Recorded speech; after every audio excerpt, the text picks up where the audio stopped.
లక్కీగా అప్పటికే రాజ్కి ఒక హిట్ ఉంది. ఆయనకి ఇది another feather to the cap. హెబ్బాకి చాలా పెద్ద హిట్ ఇది ఆ కాంబినేషన్ వల్ల. నాకైతే ఇంకా అది ఒక బ్రేక్ త్రూ. హెబ్బా కూడా ఆల్రెడీ హీరోయిన్ లాగా అలా ఇలా అనే మూవీ చేసింది.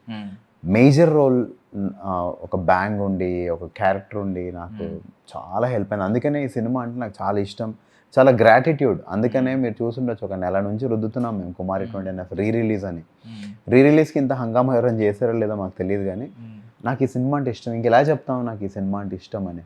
ఒక దాని మీద ఇష్టం అంటే మనం ఎలా చూపిస్తాం? వర్క్స్లోనే మాటలు ఎవరని చెప్తారు స్టేజ్ మీదకి ఎక్కేసి మైకులు పట్టుకొని.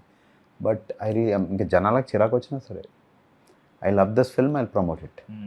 యాక్చువల్లీ అప్పుడు వచ్చిన బ్యాంక్కి మీకు వరుసగా మీరు ఒక బిజియెస్ట్ యాంటాగనిస్ట్ అయిపోతారు అనుకున్నా. అంటే మీరు మీకు హీరో లక్షణాలు ఉన్నా కూడా, మీరు హీరోలా కనిపించినా కూడా, యాంటాగనిస్ట్ అనేది ఒక సెపరేట్ ఫ్యాన్ బేస్ ఉంది దానికి. అవును, ఇప్పుడు మీరు చూస్తే విజయ్ సేతుపతి గారు అవును, యాంటాగనిస్ట్ రోల్స్ చేసిన తర్వాత ఫ్యాన్ బేస్ పెరిగిపోయింది. అవును.